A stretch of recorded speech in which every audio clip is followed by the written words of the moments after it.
Oh, that sounds like a beautiful area. One of my favorite like ecosystems is prairie. It's flat and not very interesting in return, like in regards to like mountains and stuff that you see in other places, but like, oh, so fertile. So Hmm. fertile. My dream. My husband's like, if you want that, you got to make it happen yourself. Is to have a bison ranch just to like bring back those prairies, because when the white men came, they're like, these prairies are desolate. What is here? But it wasn't. It was just abundant with meat. That is my favorite. And so that is the long term. When I retire, I'm gonna be an old lady watching my herd off in the thousands of acres. We'll see if it happens, but that is the dream.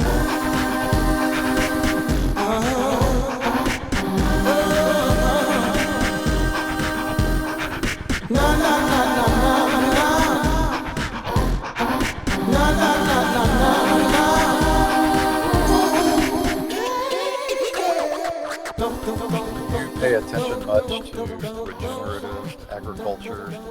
Yeah, Uh, yeah, a little bit. Like I'm not a professional farmer or nothing, but I do like value people innovating in this space for sure. And I do value immensely the farmers that work their tail off to make dinner happen for us. So many people don't realize that food doesn't just happen at the takeout line. It's so much work that we outsource to these farmers that, oh, they are they are to be praised and praised and praised over and over. Absolutely. Well, how did you get to where you are right now? Yeah. Um, you're in Arkansas, you're big into home gardening, but like what's the backdrop of Rachel Chapko? Hmm. What is the backdrop of Rachel Chapko? I grew up in a family that was military. They were retired by the time that I got around, but my mom kind of had that spirit of like moving around all the time, and so we did. And then I loved it. It was just a beautiful lifestyle that she carved for us. She was an artist, and in her single mom season, she made a van, tore out all the seats, put in the bed, put in the porta potty, put in everything that she and I needed in that season. We had a pet. She was half German Shepherd, half Alaskan Gray Wolf. That Oh, every like campsite we would stay at while traveling, she would walk that dog and make sure everybody knew that dog was with us. um, and it was a beautiful lifestyle. She sold art that she would have people sit for portraits, and she would draw their pictures on buckskin during these mountain men rendezvous. And historically in the West, when everybody in France wanted the fancy beaver hats, there was a huge demand for American beavers. And so all these mountain men would go out and over the winter trap and catch. And instead of everybody going back out east so they can go on the boats to Europe, they would meet at these rendezvous with all the tents. And it was such a festive, fun environment where everybody was welcome, mountain men, Native Americans, and they would just come trade goods. And so my mom, they kind of like died out because the demand for beaver went away, or like diminished. But just in the spirit of keeping it alive, people did. And they were kind of big during the 90s when I grew up.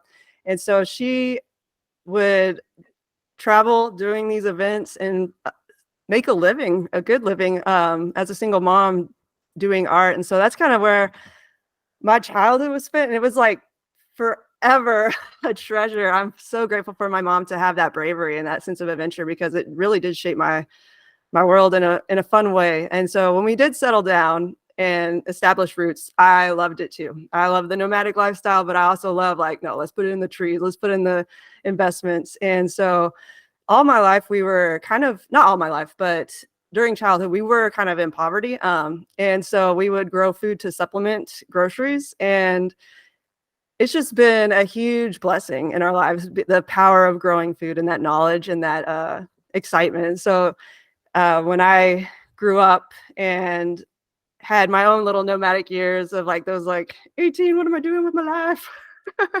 Kind of stuff. And I finally settled down. It was such a blessing to again come back to that. And I feel like it's a superpower that more people are waking up to, is like you don't have to completely grow everything you eat in your diet. That's too overwhelming, and it's not impossible, but oh my goodness, it's improbable for most of us that don't have acres and acres and acres to our name.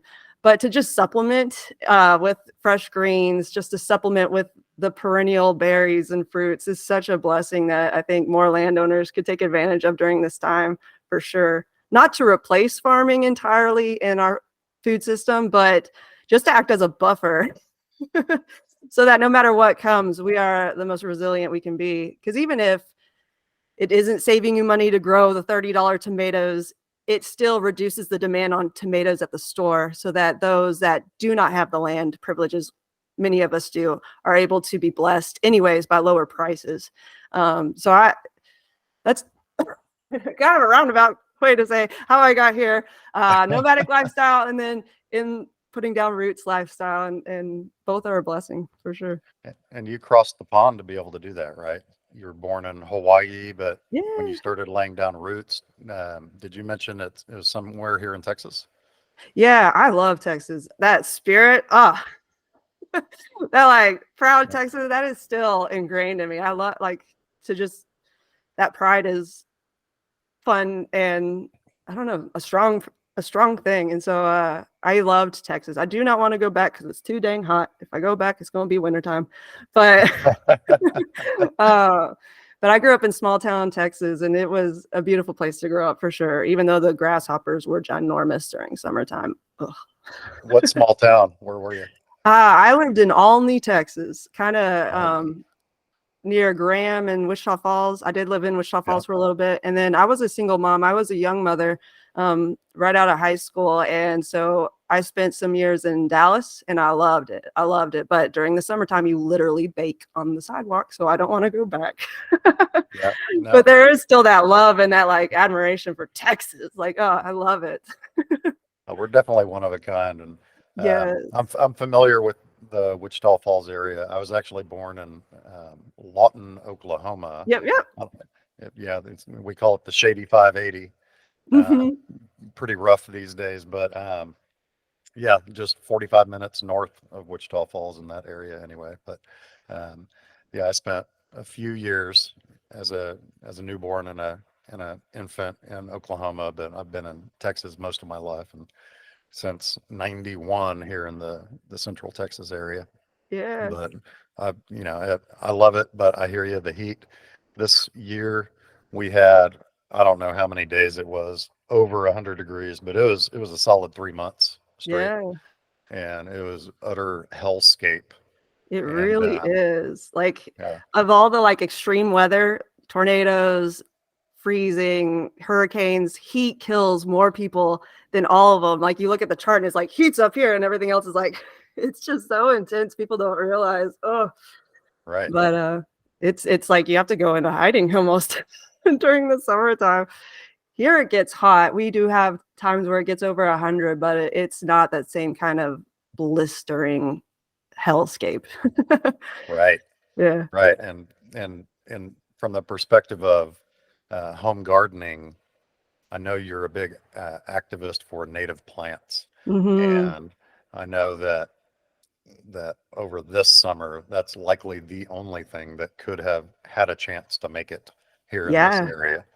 So, The uh, resilient, deep rooted, we're here, you can't take us out. that's right. That's my favorite thing about native plants. People be like, I'm a terrible gardener. Put the natives in.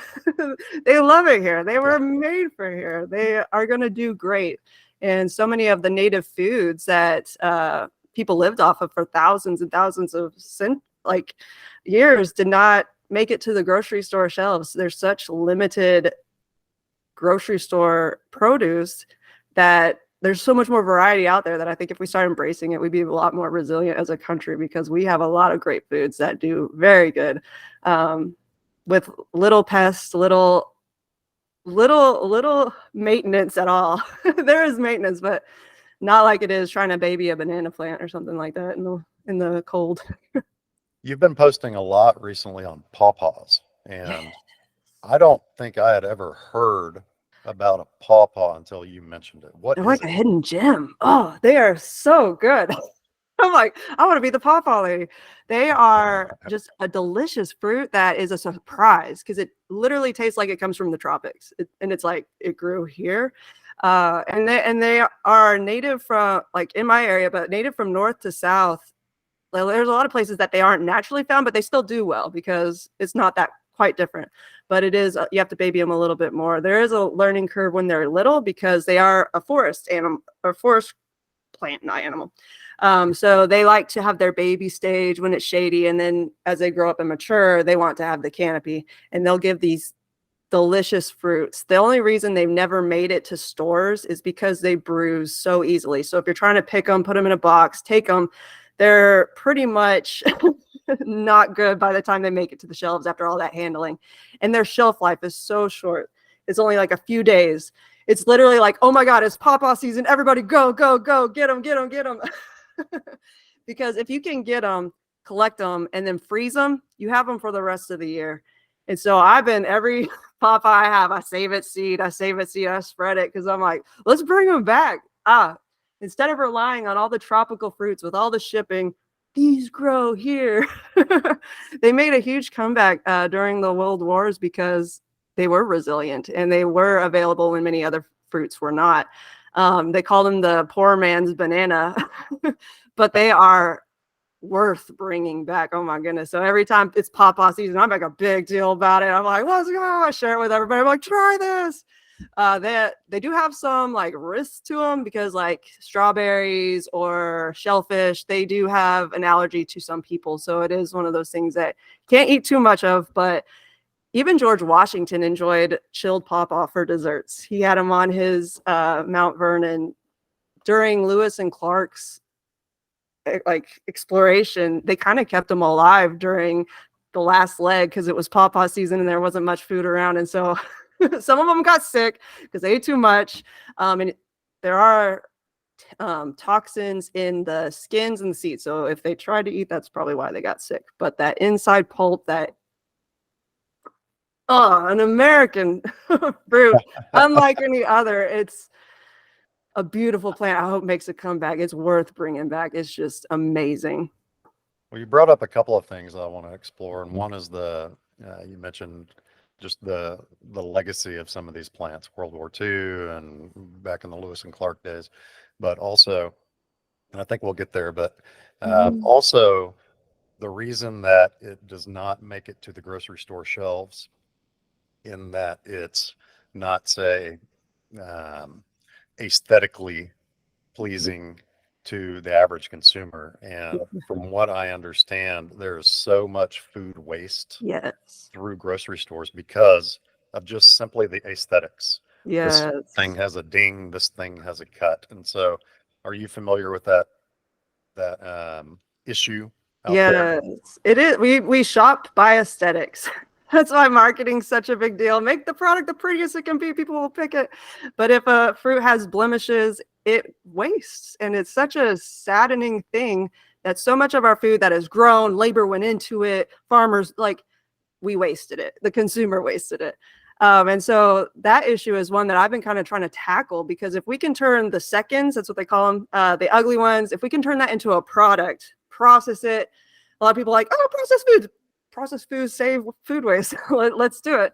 If we can save them, turn it into a product that is shelf stable, what a beautiful thing that is. It's honoring the farmers that work so hard, and it's not going to the landfill where it causes big problems such as like ugly gases and stuff that affect all of us. So I love the idea of taking those seconds and innovating them to be new products. One of the things in our area that I've been super impressed with, we live in Walmart land, and the Waltons have really invested in our communities in unique ways. Like, for instance, they just laid ground for a food innovation center, because we aren't done as humanity making new foods. Like Go-Gurts came out not too long ago, like there's just all of these new products that we get to explore. And I've been so impressed with their long-term vision and investing in those food innovators, because if we have more people growing food, we're a stronger community. If we have more people learning how to make these foods shelf stable, we're stronger as a community. Because I love freezers. I love freezer meals. I love all those things, but they are vulnerable to natural disasters, infrastructure breakdowns for whatever reason. And all of our freezer foods are just, unless we eat it today. Well, it's an interesting dynamic, just since there's so much controversy about Walmart and mega farming, and we don't have to go there, but it's just Mhm. interesting that Walmart seems to be pivoting Yeah. to reach back out to small town America. Is that the Mhm. case? Like, what is I this? totally believe that. Like, everybody has their own say on Walmart, but seeing and benefiting from the Waltons' investments in our area, it has been uh, our life is upgraded immensely. And that's the kind of vision that they're wanting to see large scale. And so they are investing in holistic healthcare here. They are investing in food system, like local food system. They've even like, I don't know if it was, I think it is associated with them, but they have started just buying farmland to preserve it instead of like houses and stuff. Because we can keep building houses, which we need to because so many people are without. But farmland is also like, hold up, what if we build too many houses and we there's no food? So they've been buying up farmland to protect it and also to lease it to potential farmers like me who cannot go out and buy acres. We like, so I've been so impressed with the long-term vision here on how to handle food systems and how to innovate them. It has been exciting to see because more people are being born. We as a population are growing, and yet the number of farmers that create our food is dwindling. And even the farmer suicide rate is incredibly higher than most other professions because of that weight of responsibility. If a bad season, this crop doesn't go through, like how many people are suffering? Like that's so much weight on 2% of the population that feeds us.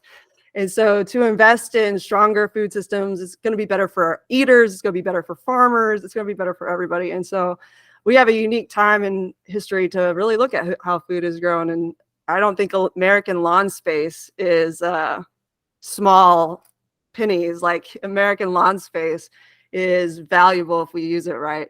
Obviously, you got dogs, you got children, use your lawn. But if it is just sitting there and you got to mow it, that could be food.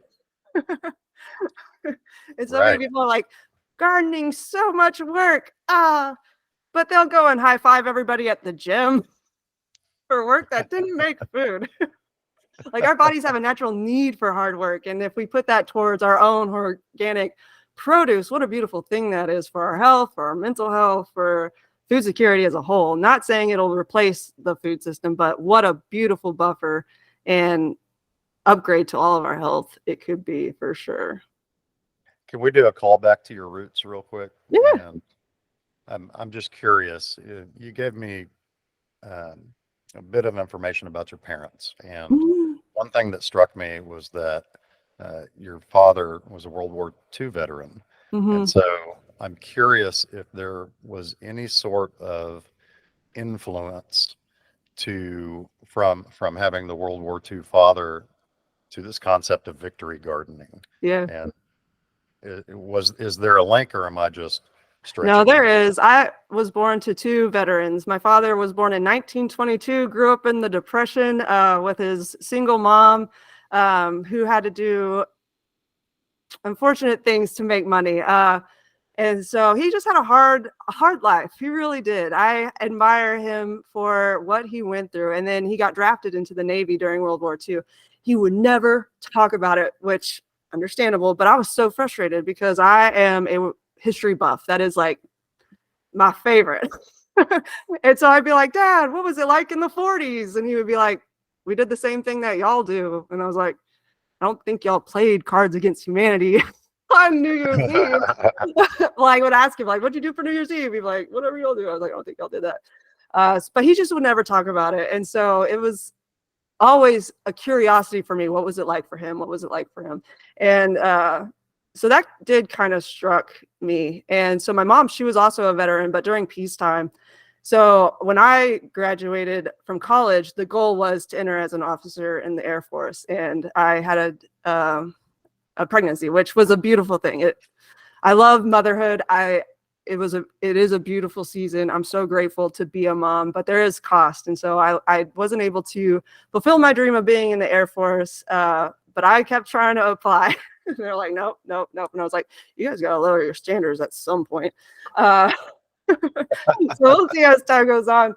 But when I got the last call, like, no, you're still rejected. I was like, I cried for 3 days, and I was like, this is probably why they didn't want me in the military.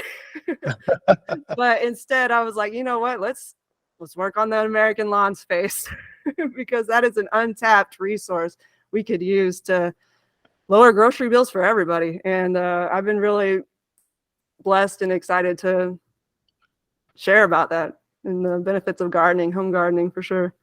Well, the good news is that I think they just increased the recruiting age to like 42 or 47. So Mm-hmm. you probably have another 10, 15 years to get out there and join up. But Yeah. yeah. Well, that was the goal, to follow my parents' footsteps. But motherhood is a role I'm very proud to wear too. So it's been a blessing. Absolutely. And you're a huge proponent of a life of frugality.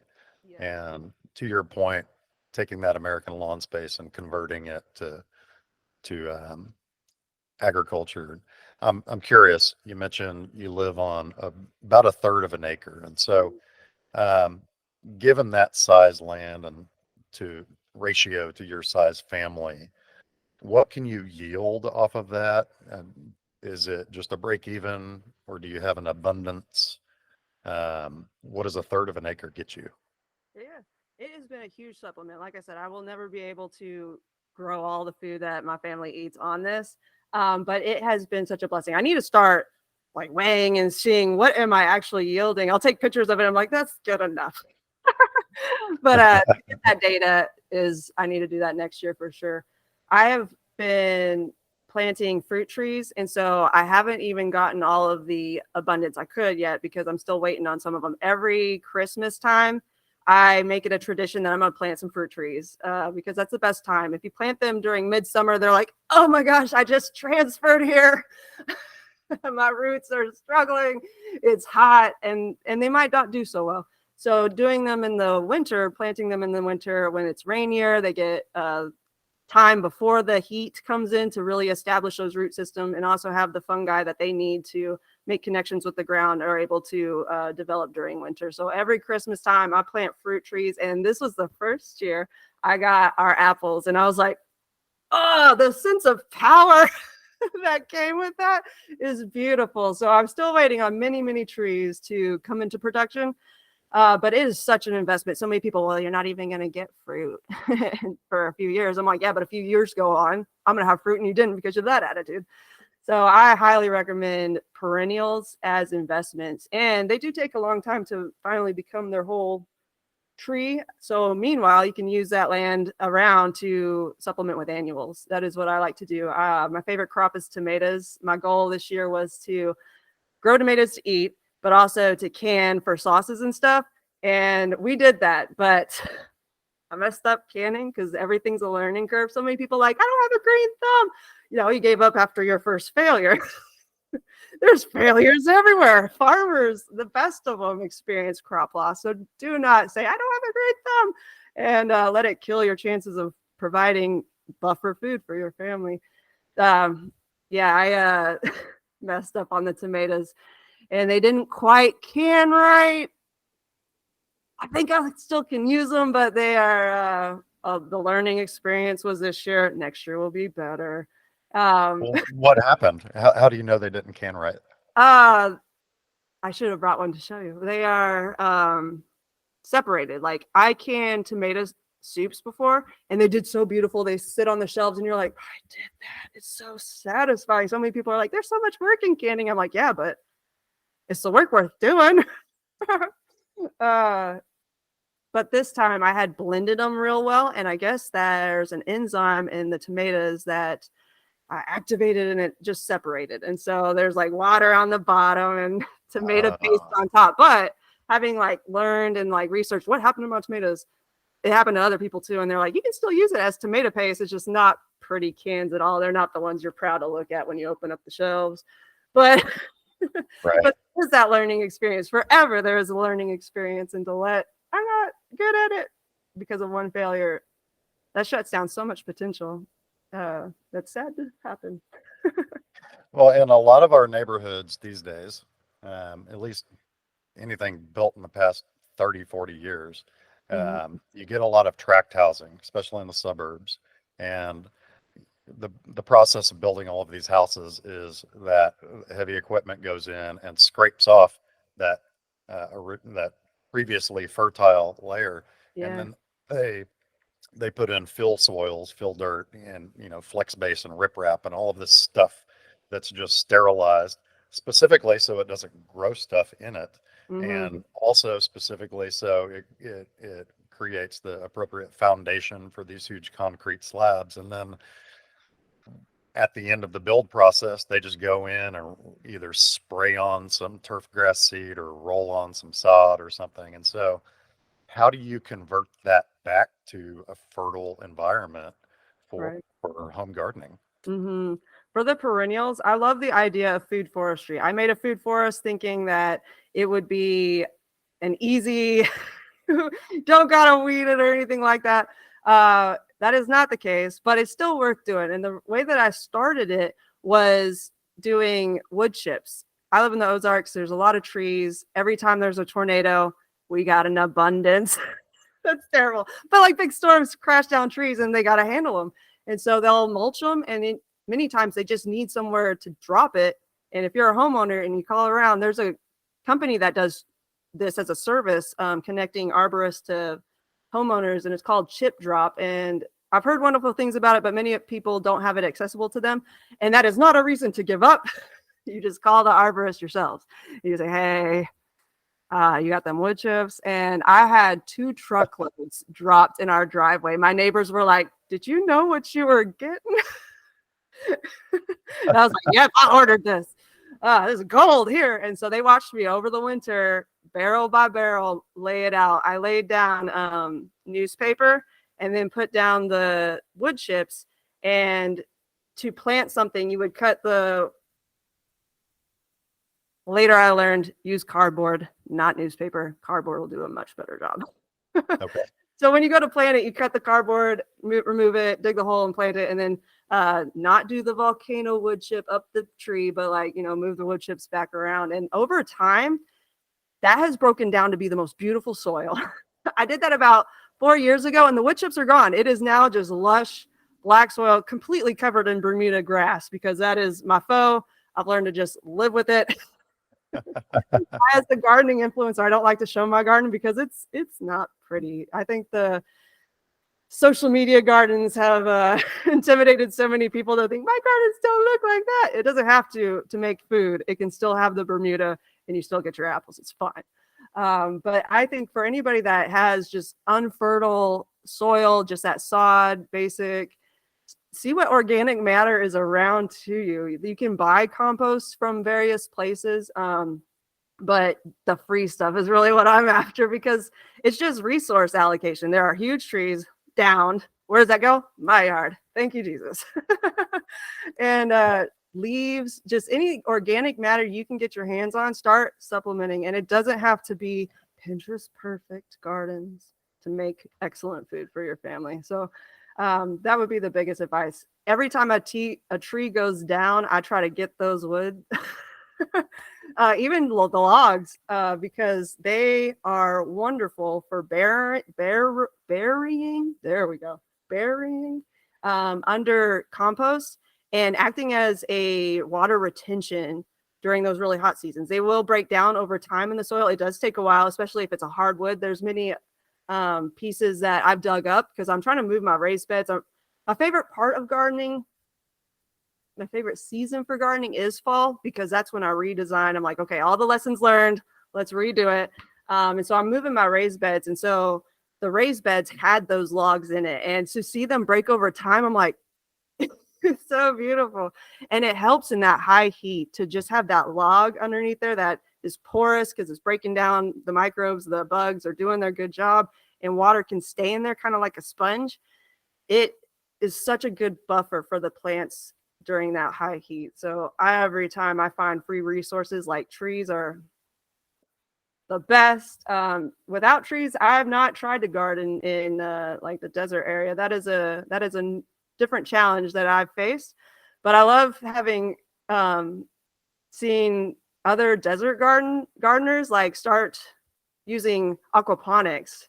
that they do not have water in abundance like I do necessarily, but to be able to use water to grow plants in a cycle that is more controlled than the outside unpredictability. Right. It's such a beautiful thing.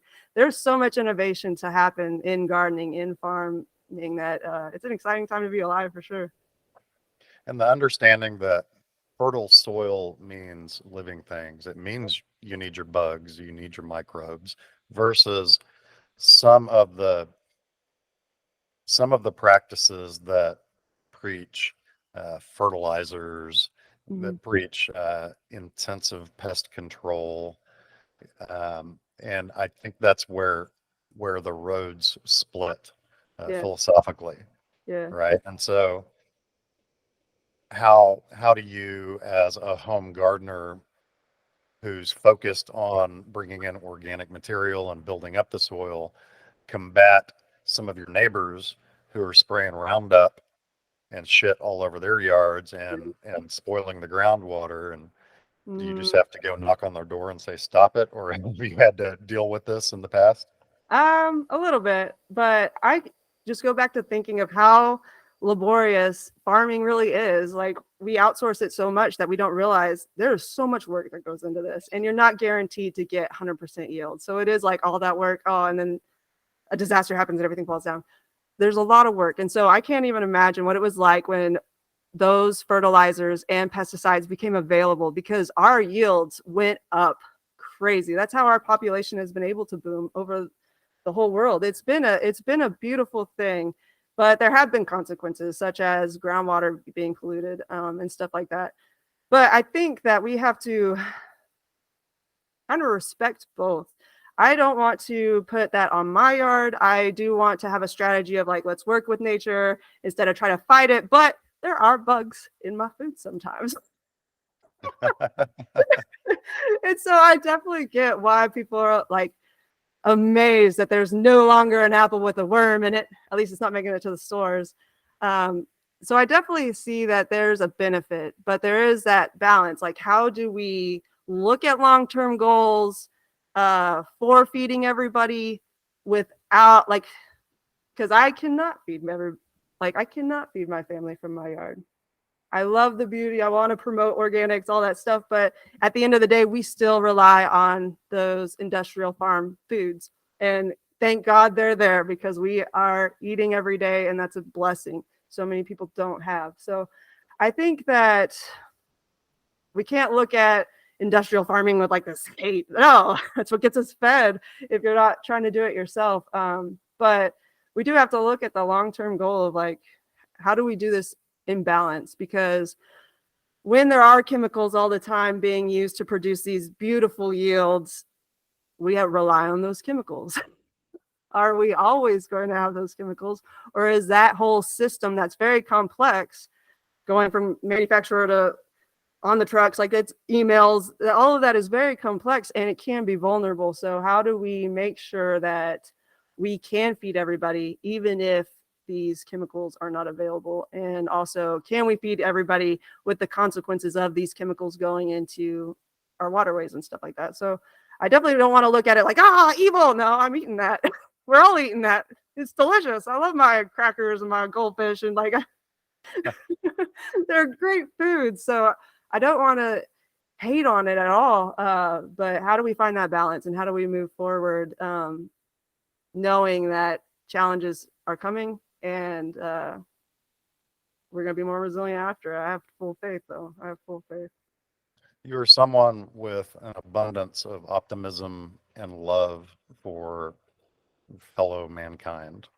In fact, you have a history of teaching English as a foreign language. Mm-hmm. Um, I'm curious about that and how um, that eventually transpired, because I believe COVID had something to do with this. Is that right? Yeah, I after graduation and I realized I was pregnant, I realized I wasn't able to go work a full-time job because most of my salary would go to childcare costs. It's insane. So I was blessed beyond belief to have worked for a company called VIP Kid. And at the start of that company, they were connecting Chinese learners with American teachers because they are, it's mandatory for them to learn English, but they don't have that American accent. And so that's what they wanted. That's what they outsourced to us. And it was such an amazing job. Number one, because I made more money than I ever did before. Number two, I was able to do it at home early mornings. I woke up at 4 o'clock, put on some lipstick and a big smile before my family even woke up. But it was such a fun job to be a smiling face, to teach English, and to get to know these young students, because I would have kids from like 3 to 14. And I did this for several years because it was just, I couldn't have asked for a better job. It hit all the marks and it was so much fun. And I got to go from teaching the kids, hi, and that same kid a few years later to being able to talk about like their hopes and dreams for the future, to get to know their families, to get to know their culture. It was such a beautiful thing. And Chinese government made it forbidden a few years back, and it was such a devastating blow because I lost a job. But also I lost those connections I made, and they are beautiful people. I forever think about them and am grateful to have known them because their culture is beautiful. Their people are beautiful. I miss them. I miss them so much. And it's really kind of shaped my view of the future that we have to cooperate. We have to cooperate. That I was sad to see that opportunity lost. But I'm praying that cooperation continues in new ways as time goes on. Do you have any insight as to why the Chinese government shut down that? I don't quite know. It was rumors. Like they said they're going to do it. They said they're going to do it. Even the parents on the other side of the screen were saying that they were going to do it, and I didn't believe them, but they sure enough did. And I still kind of don't understand why. But I was sad. I was sad for sure. That was a beautiful season, and it was sad to see that go. And I think around the same time, maybe you were building your TikTok presence and got up to what, 70,000 followers, Yeah. preaching what you preach. And what happened with that? Oh man, after the Russian invasion of Ukraine started, I made like just this, I was wearing a bathrobe, I was sitting on my living room couch, and I was like, let's just make a video. Hey, food's about to get more expensive. It already kind of was, but now it will be. And if you thought about gardening, if you've ever like dreamed about gardening, the day is now. And I'll help you. I'll make content. And that video just blew up, and I was like, oh, we are doing this. And I was so grateful to share that excitement with others and to share, hey, no, there are failures. Do not think your first year, a win is a win. If that first year you get 1 tomato, done. Because every year it builds. You can't go into it being like, I'm going to feed my family. You can't. But every year you learn, you experience. My favorite thing to do is experiment. My backyard is a hot mess, but it produces food. My neighbor on the other side, I love her and I love our relationship. Her garden is manicured, pristine. She got the Pinterest one, and I'm over here like, sorry. There is a privacy fence for a reason. I'm sorry. I'm not trying to bring down everybody's property values. I'm just trying to get yummy food. I forgot where I was going with that, but I was able to share like that mindset that you're not going into this expecting perfection. You're not going into this expecting it to be the Pinterest garden. You're just learning, growing, and all of those skills of like working through failure, working through the unexpected, because sometimes big rains come and your plants are gone. Sometimes bugs come in and but to keep going through that, those skills translate through your whole life, and gardening truly can upgrade you in ways that are beyond just your dinner plate. I love it so much, and to share that with people on TikTok was a beautiful thing. I had so much fun. That platform is stellar in regards to being able to use it and create videos easily for those of us who are not like technologically inclined and stuff. It was awesome. I did walk away from it because I didn't want to be manipulated by it. You aren't able to choose necessarily how you are fed. You do it like a little bit, like, but just like every social media, you are giving trust to them to influence you. And so I left because I felt it was on my heart to. But now I'm still like, well, why am I on Facebook? Why am I on Instagram? They did the same thing. All I did was get rid of the platform that I was doing well on. But I don't regret that. I do miss it though, because it was a fun one. But it sucks you in. It sucks you in, and it's a lot of time spent. So that was, yeah. Civilian strategist. Yeah. What is that? That was my like, okay, if I'm not going to be in the military, I'm going to do it myself. And so that's kind of where I wanted to teach people how to live frugally. Like, finances are tough. Finances are so tough right now. Cost of living is a lot, and so many people are in debt. And to have that over is a looming depression that, like, we don't have to live under. I'm not saying you got to get rid of all your things and live a martyrdom and with finances, but there are ways that you can live a valuable life without going into debt. And so my husband and I were both students raising two little boys, and we did that whole experience without relying on family members, without, like, financially, without going into debt, even student loans. We walked away scathe-free. We just have our mortgage, but that's it. And we were able to do that because of living frugally. It's almost my trauma response I share with others because of growing up in poverty and having lived that. Like, everybody's like, you always wear overalls. How many pairs do you got? And I'm like, only 3. And I love overalls because when I was growing up, they were the clothes that lasted. When I went through growth spurts, the overalls were the only thing that stayed in my closet because I could adjust them. And so the frugal living skills I wanted to share with people, because you do not have to sacrifice all your pleasures. You do not have to sacrifice all of your fun, but you do not have to be in the coffee line every day if you are already in debt. Well, and it's a form of prepping, and I believe just the term preppers has become such a negative stereotype over the years. But here we are, and particularly if you look at those who were prepared prior to this COVID pandemic and how they fared through Yeah. there, it's it's starting to change the perspective of what prepping is. And you speak about inflation and, starting around the Ukraine period, and you're helping people prepare. It's Mm-hmm. prepping, Yeah. right? Mm-hmm. So what do you say to those who maybe scoff at you and say, "Oh, you're a prepper, huh? Well, you're a cuckoo with a tinfoil hat, are you?" Yeah. I will say I do have that trauma response, so I am a little bit of a hoarder because I'm like, what if it's needed? But so there is always that balance because ain't nobody perfect. But it is just wise to have food storage. It is wise to have water on hand. Tornadoes come through.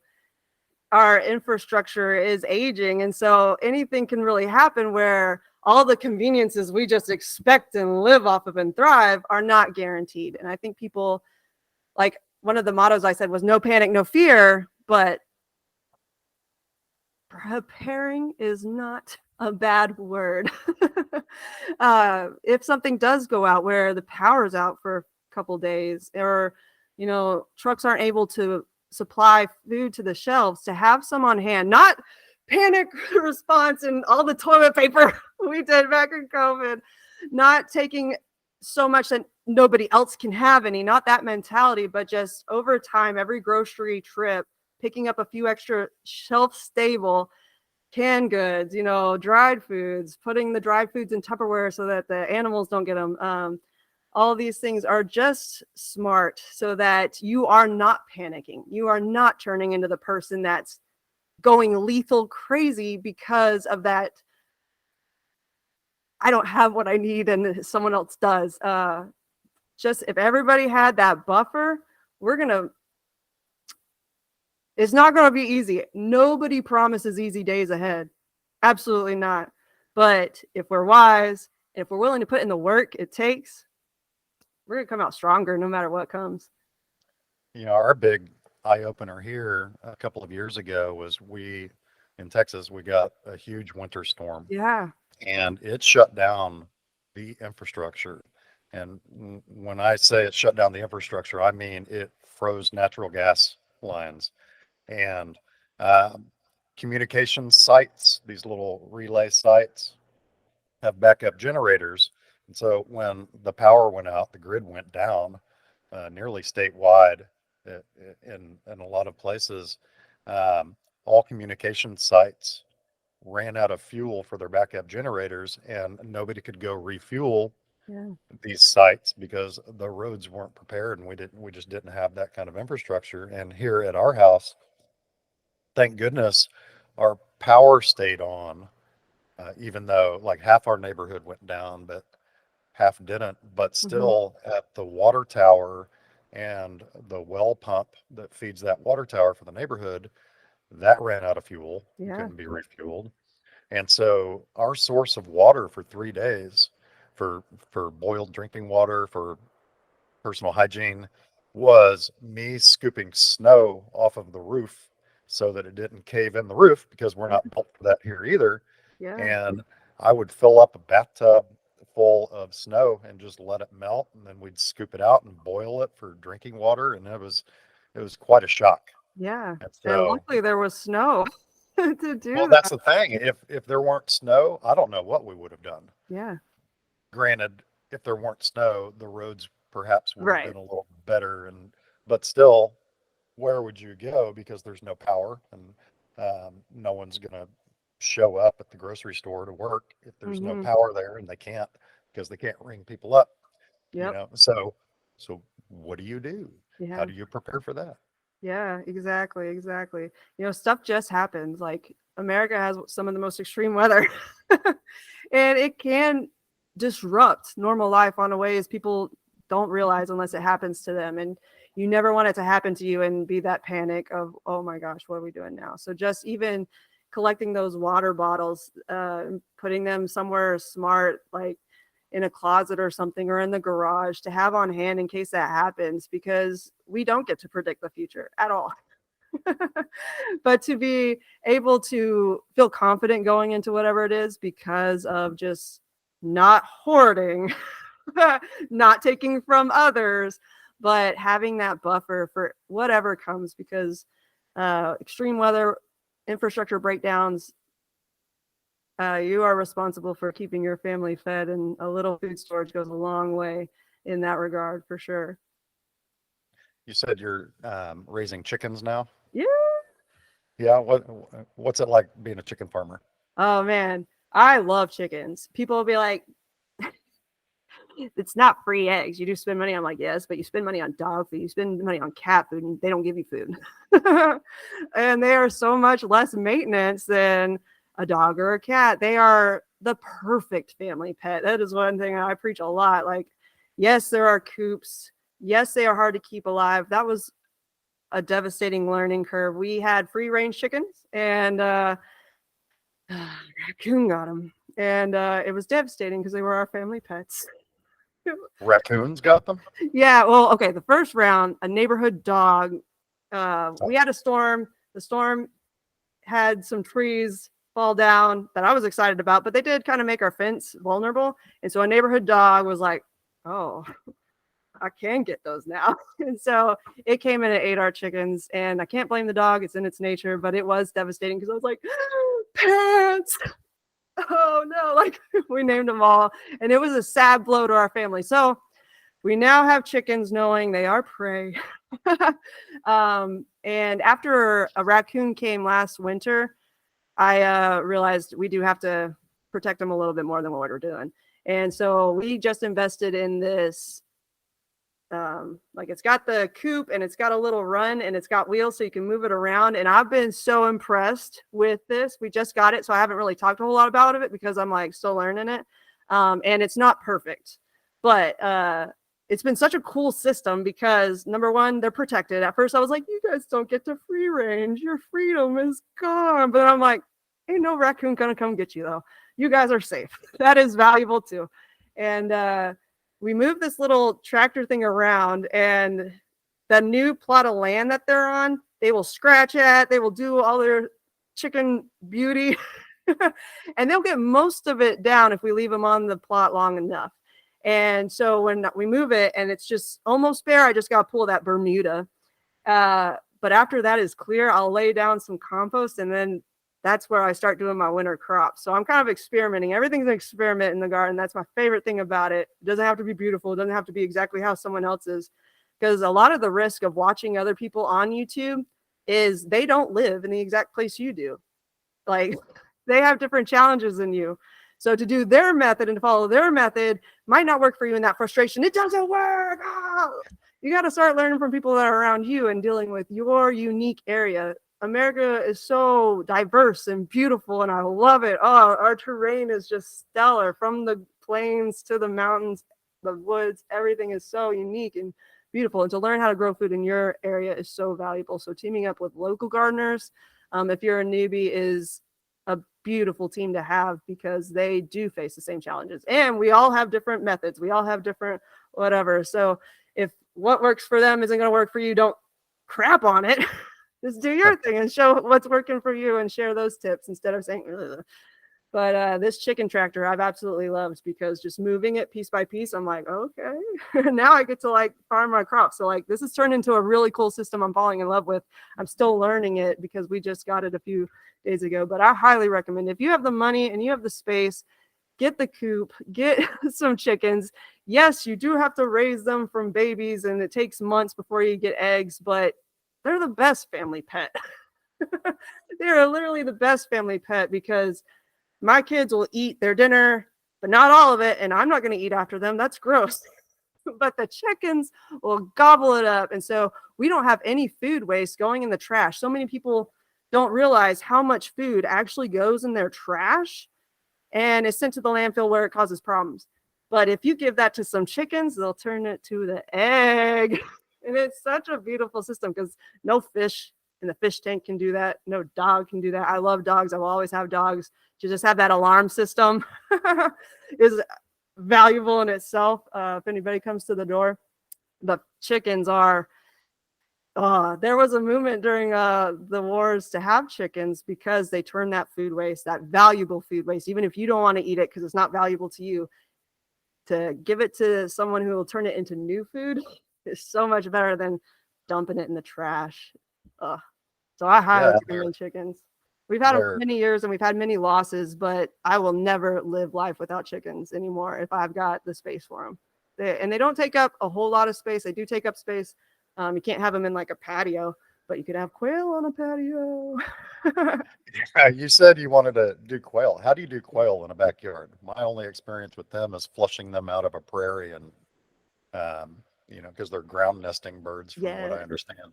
I know. That is my dream, is to have quail on the prairie and bison on the prairie, and then just lottery system hunters.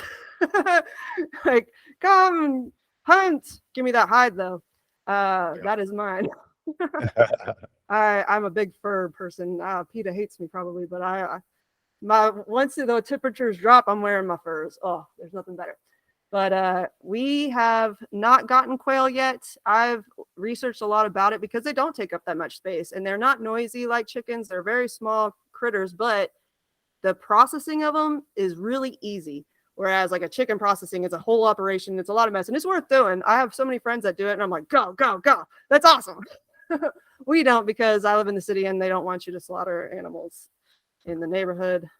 Understandable. But with quail, it's a very easy process. It's like snip of the head and then taking off their skin of feathers, and then they're there.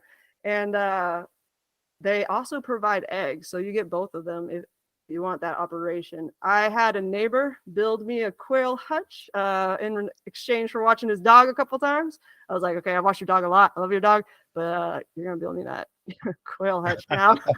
And he built me one that is really good. I haven't gotten quail yet, because I still need to figure out how to keep them sheltered from wind and sheltered from rain. The quail hut she built me is awesome, but it doesn't have those capabilities. So I do got to figure that one out. But quail is a delicious food too. It's not a whole lot of meat, but the processing's easy, and they are a small bird that many cities don't even notice. and don't have ordinances about. They'll say like, no, you can't have chickens or whatever, but hardly any of them say anything about quail. And the small space that they take, from my understanding, is a valuable thing too, because you can have them in the garage if you want, but we just haven't gotten them yet. That is the next step. I'm so stoked. Now, you're published, from what I understand. You've got some books out there. Mm-hmm. How can people find your books? Yes, they're on Amazon. If you go to Rachel Chapko, it'll show my profile, and it'll show those Frugal Living for Parents books where I share all those tips and tricks we use to save money and to remain out of debt. These are strategies you can use to get out of debt, or at least to realize, okay, the price of everything is going up and my spending hasn't changed. This is not sustainable. So to use these strategies to cut back without cutting quality of life. That's the biggest thing. I never want anybody to feel like that martyr of like, oh no. But most of the strategies, many of them are practical, but a lot of it's just that mindset shift of, do I need this, or am I like feeling a like an itch, or like I'm bored, I'm sad, I need something to be 2-day shipped to me. I think we have like such a battle with that 2-day shipping, because you get that dopamine hit of buying the item, and then you get that dopamine hit again when it shows up. Whereas if you just go shopping in the mall, you get that dopamine once, and that's done. It's double addictive for those that really have that shopping addiction that isn't often talked about, but is plaguing America. And it's give me it now. The convenience that we live in is phenomenal, but it is driving debt. And so these strategies are more of like, how do you shift your mind from I need this, to do I really? And what can I do to help fulfill that need instead?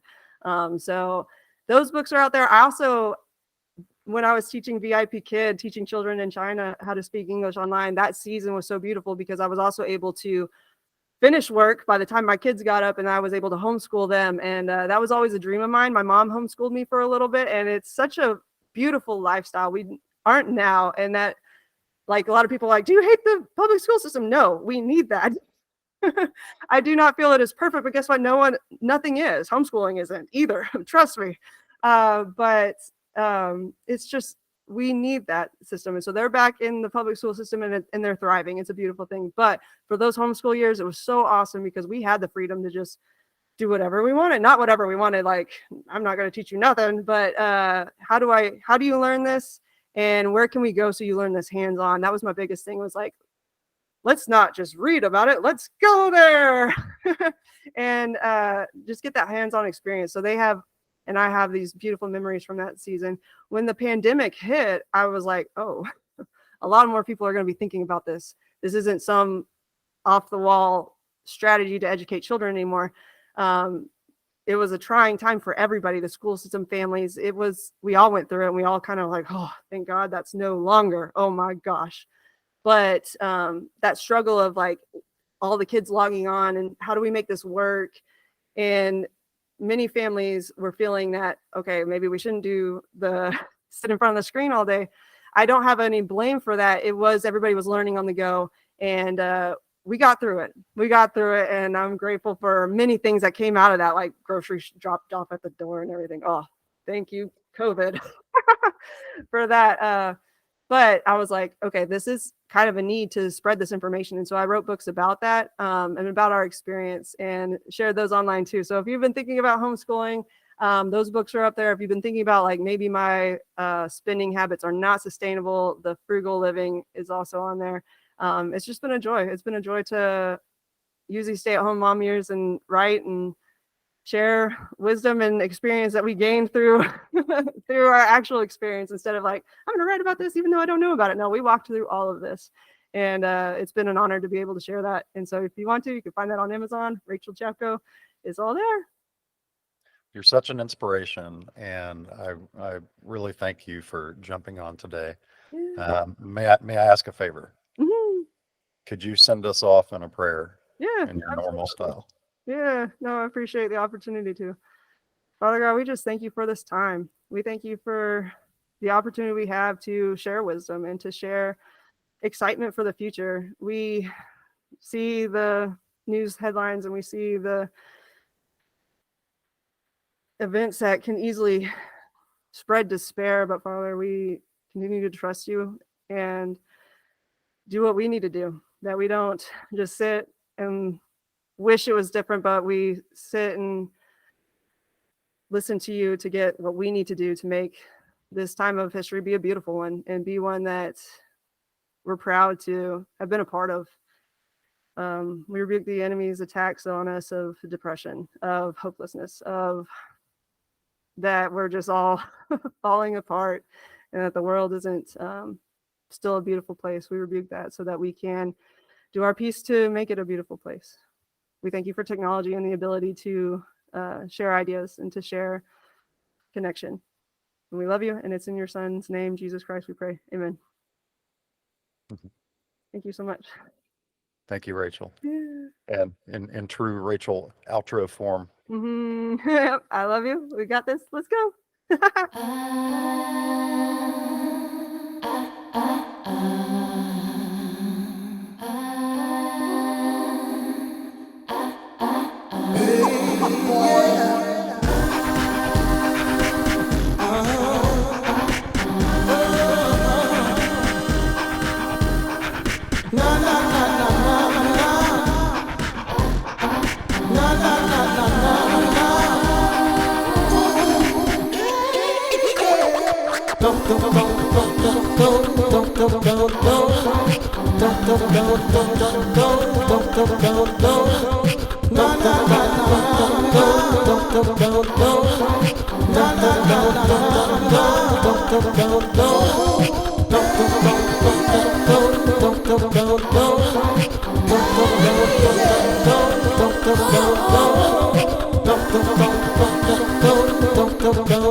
Don't